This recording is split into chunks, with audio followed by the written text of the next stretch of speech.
अस्सलाम वालेकुम, welcome back to my channel. कैसे हैं आप सब? उम्मीद करती हूँ कि सब खैरियत से होंगे, ठीक ठाक होंगे। तो जनाब यहाँ पे सुबह का टाइम है, इतनी सुबह का टाइम भी नहीं है, 11 बज रहे हैं। हम लोगों ने नाश्ता वगैरह कर लिए और आज जो है वो जाले उतारने का दिन है। अच्छा, जाले तो उतर जाते हैं और दरवाज़ों की डस्टिंग भी हो जाती है, लेकिन ये जो ऊपर वाला एरिया है ना, ये काफ़ी निगलेक्ट हो जाता है। और इसके ऊपर ना अभी मैं देख रही थी कि काफ़ी मिट्टी की एक लेयर सी मतलब एक पूरी लेयर सी बनी हुई है। तो ये भी अभी जो है ना वो मैं साफ़ करवाऊँगी। और ये किचन के दरवाजे के सामने ये जितना पीछे आपको प्लस्तर सा नज़र आ रहा है, ये सारा का सारा जो पट्टी है ना, ये तोतों ने ख़राब की है। तो इसको 2-3 दफ़ा हम सही करवा चुके हैं, लेकिन ये जो है ना, जैसे ही यहाँ पे नई लगती है वुड की ये जो पट्टी सी होती है, तो वो तोते जो है ना वो दोबारा ख़राब करना शुरू हो जाते हैं। तो अभी फ़िलहाल जो है ना हमने ऐसे ही छोड़ दिया है। हाँ, ये है कि इस पर पेंट हो जाए तो थोड़ा सा बेहतर हो जाएगा। तो वो बस अभी देखते हैं कि उसके लिए कब टाइम निकलता है। तो बस अब मैं यहाँ पे ये जो है ना ये जो दरवाज़ों के ऊपर एक थोड़ी सी स्पेस होती है, इसके ऊपर काफ़ी ज़्यादा ये डस्टी हुई थी यहाँ पे। तो ये जो है ना मैं यहाँ से कर रही हूँ क्लीन।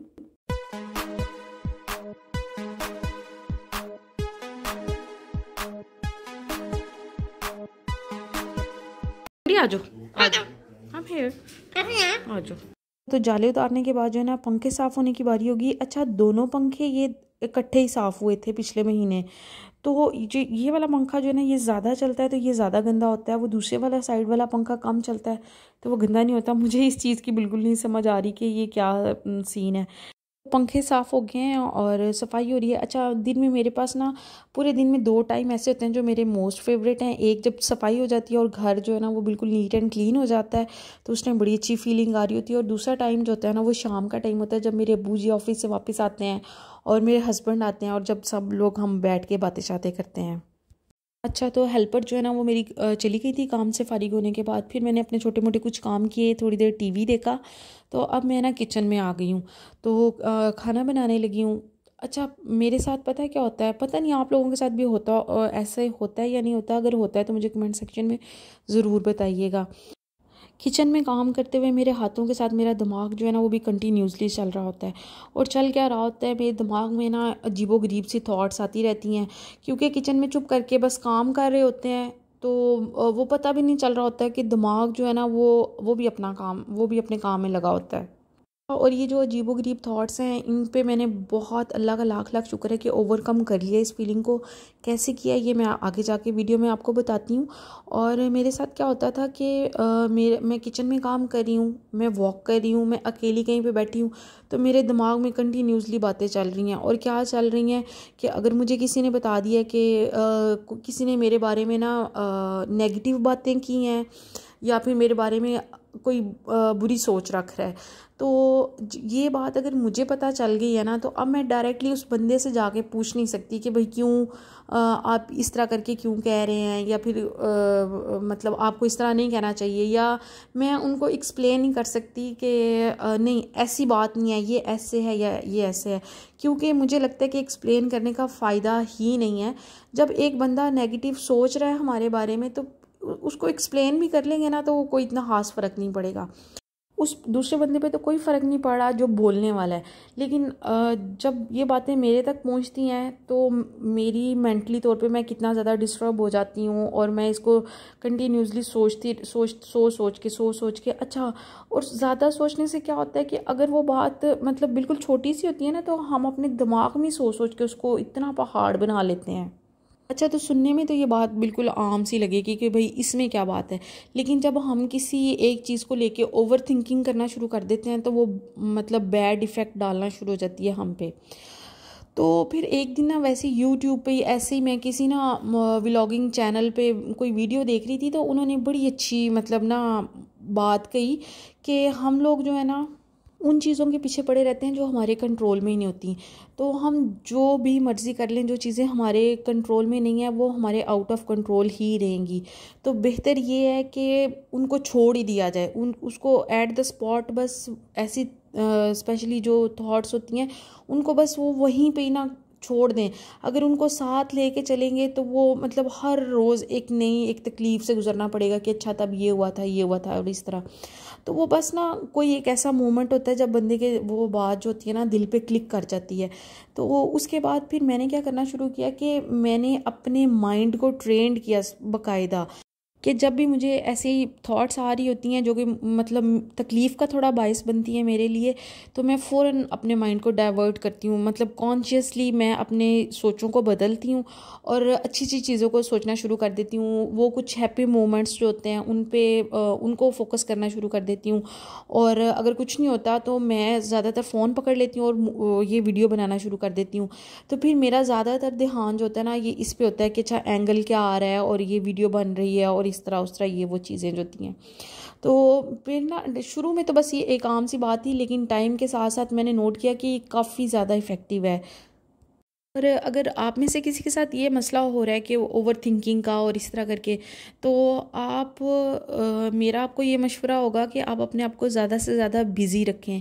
जितना हम खुद को बिज़ी रखेंगे तो इतना टाइम ही नहीं होगा कि हम इस तरह की थॉट्स जो हैं वो हमारे माइंड में आएँ और हम सोचें और उसके बाद उनका जो एक नेगेटिव इफ़ेक्ट है वो हमारे ऊपर आए, मेंटली तौर पे हम लोग डिस्टर्ब हों और दिल दुखता रहे कि वो ये क्या हो गया और वो क्या हो गया। इसका कोई फ़ायदा नहीं है, क्योंकि हाँ बस कोई फ़ायदा नहीं है। तो मैं आजकल क्या करती हूँ कि मैं जो है ना वो ये सोचती हूँ कि अच्छा मैं अपने घर को इस तरह सेट करूँगी, ये वाली नई चीज़ लूँगी और मैंने अपने रूम को इस तरीके से सेट करना है।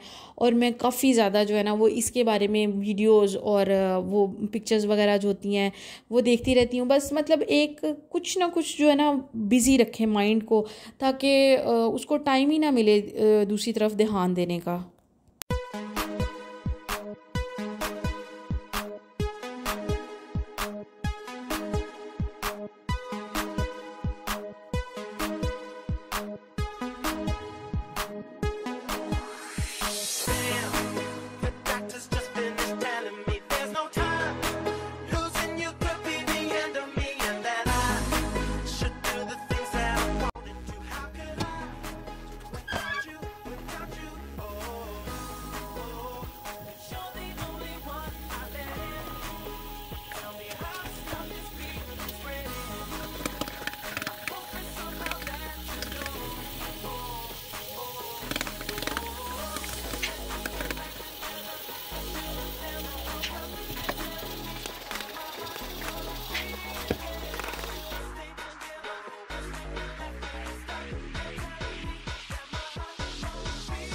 अनार का सीज़न आया हुआ और इसके इतने बेशुमार फ़ायदे हैं कि मुझे बताने की ज़रूरत नहीं है, आप सब लोगों को पता ही होगा।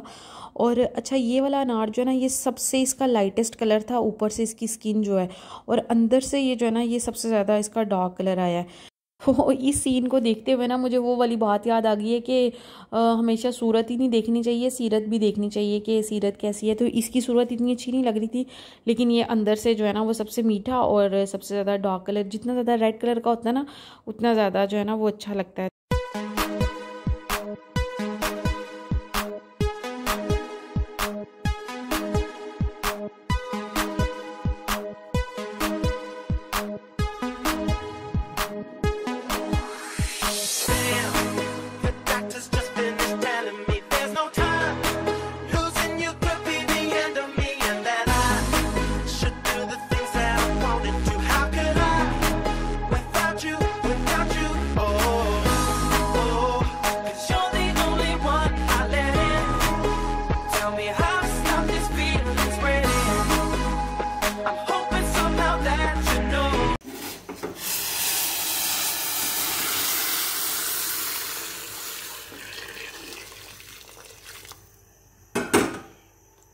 अच्छा तो मैं ना आज आलू गोश्त बना रही हूँ और आलू गोश्त के बारे में ना मशहूर है कि ये जो है ना नेशनल डिश है पाकिस्तानी।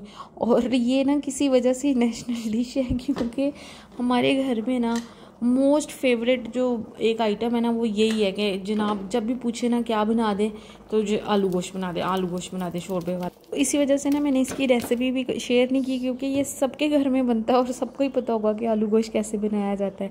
तो मैंने क्या किया कि यहाँ पे खाना बन रहा था तो मैंने ना अपने लिए कुछ बाहर से ऑर्डर कर लिया है। वैसे रूटीन में हमारे घर में ये प्रैक्टिस नहीं चलती है, कभी वंस इन अ मंथ जो है ना वो फास्ट फूड मैं खा लेती हूँ। मेरे हस्बैंड और अब्बू जी जो है ना वो तो इसको हाथ भी नहीं लगाते हैं। मतलब हाथ तो लगा लेते हैं, बस उनको इतना ज़्यादा पसंद नहीं है। और अब टाइम के साथ साथ ना मैं भी ये रियलाइज़ करी हूँ कि ये जो है ना इतना हेल्थ वाइज अच्छा नहीं होता। लेकिन कभी कभार ना महीने में एक दफ़ा या उससे भी कभी ज़्यादा अपने टेस्ट बर्ड को थोड़ा सा इन्हेंस करने के लिए वही घर का खाना खा खा के, तो कभी कभी जो है ना वो थोड़ा सा मैं कहती हूँ अच्छा महीने में एक दफ़ा की हैरी होती है।